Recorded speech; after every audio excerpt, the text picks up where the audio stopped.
looking at the Samsung Galaxy Z Fold 4.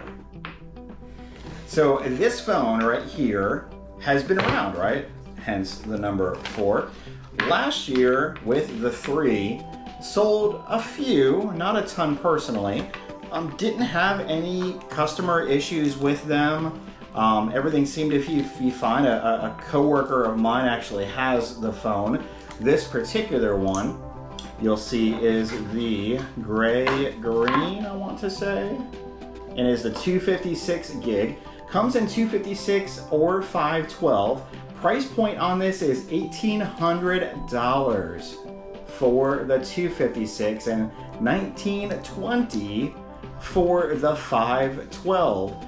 Also comes in black and a brown, and I'll review that in a moment to make sure the colors are correct. So let's go ahead and open this up. So we're gonna pull right here, take off this wrapping, and there it is. So you have your screen, right? This is an actual screen. Then when you open it, you have 2 more screens. Now, from the factory, it does come with a little bit of a protection on the screen. It's not so much there's nothing on the outside.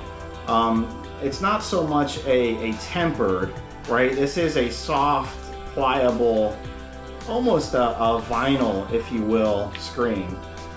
So there's really not much in terms of protection. Yes, when you close it, it's protecting that interior screen. It does have wireless charging.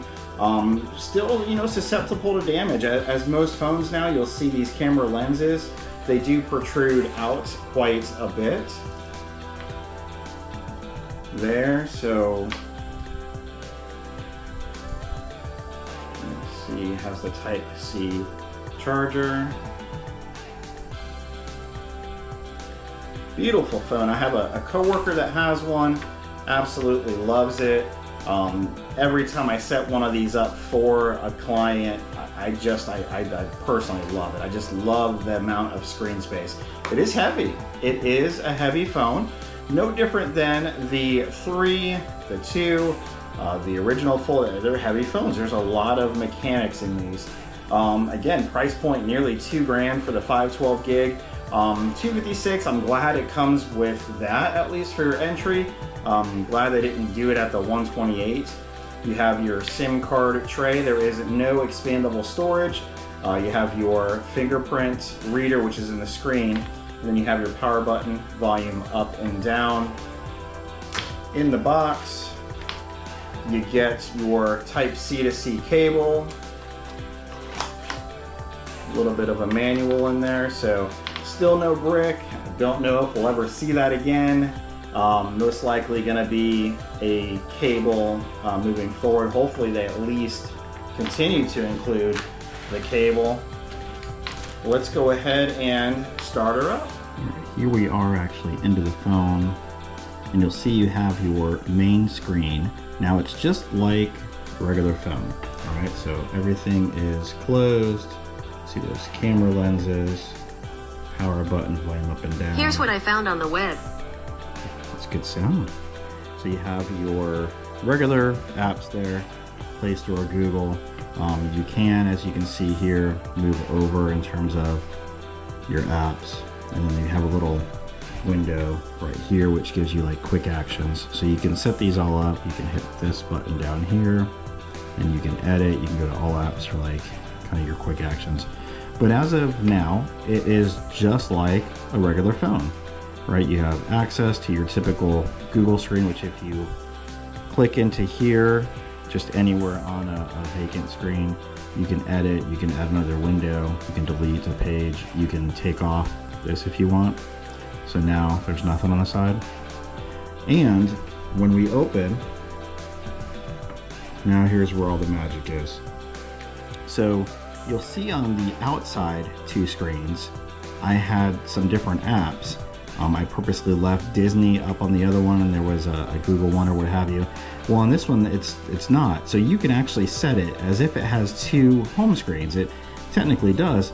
Now, say that we're into Google and we want to bring something else into the screen. We can actually take YouTube, we hold it, we bring it up, and now we have two screens in one screen, right? So you can view something over here and you can really multitask. And this was what this phone was made for, right? For folks that really needed a bigger screen for doing certain things, didn't want it all the time.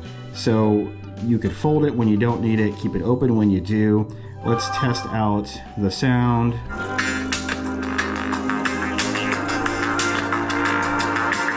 Here we are, a few days from when Apple is announcing the new iPhone 14.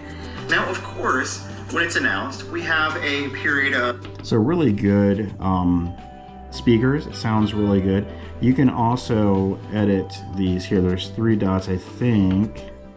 Yeah, you can move it over, you can adjust. I believe there's a way where you can also, let me see here, if I did this. So you could even have 2 Googles. And then when you exit like so, it X's it out, and then you can get out of it. You can also, if we brought this up, but we don't want to bring it up here, we want to bring it here so you can see that negative space. It shows you where it is. So you can do top and bottom as well, and then from there, those 3 dots, you can alternate. Really have what you're watching down here, and you can still multitask up here, or you can turn it sideways if you wanted a little bit more room there. In terms of your keyboard typing, so it splits it up, really easy here. Turn it sideways. Some folks have a challenge with the keys. They want them to be a little bit bigger. These are nice, spaced out.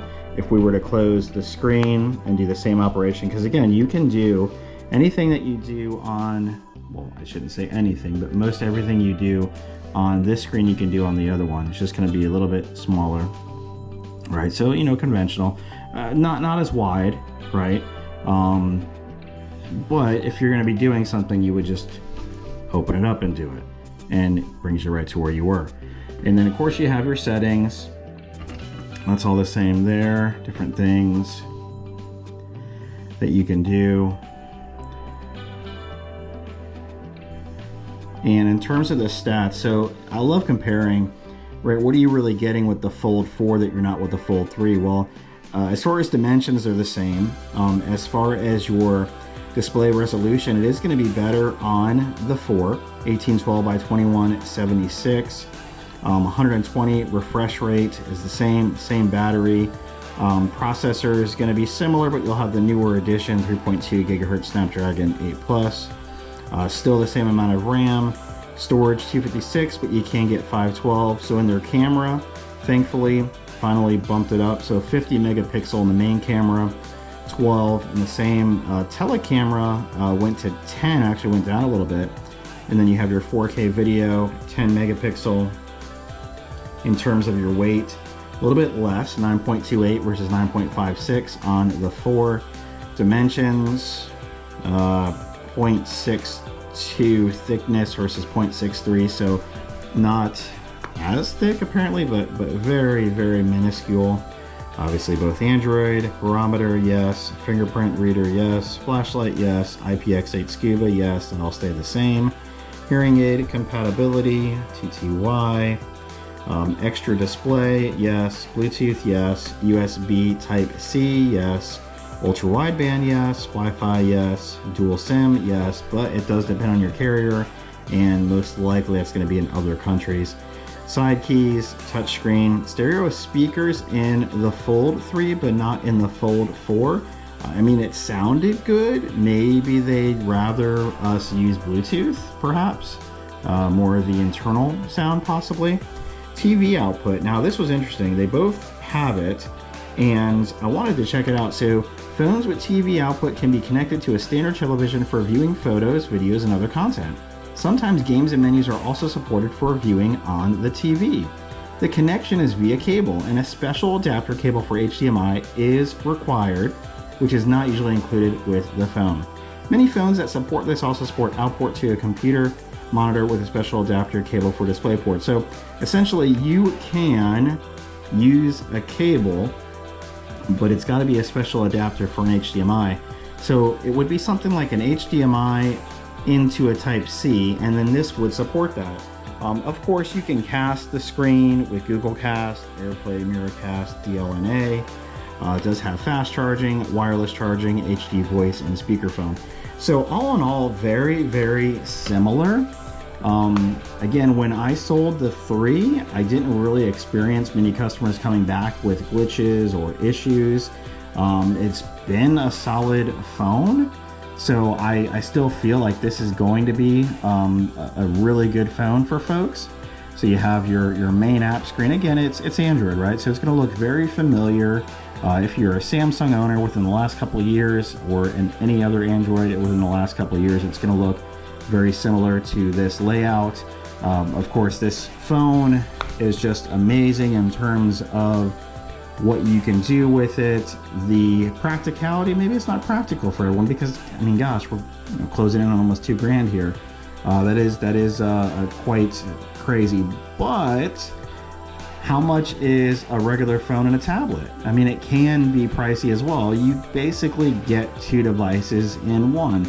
This could technically replace possibly some of you with tablets that you use, maybe even desktops or laptops. So I mean, what's the expense of those? Not having to buy them and having everything. What you think if you have the Fold 3 now? Are you going for the Fold 4? Is it enough for you to change? Maybe there's some promotions out there that are advantageous for you to make that switch, and there are some going on. Let me know in the comments below. As always, like, share, subscribe. We appreciate you. If you haven't liked this video yet, hit that smash button for me and like it, and subscribe to the channel. We're going for 500 subscribers this year. We appreciate those of you that have already, and have a great week. Make it a great day.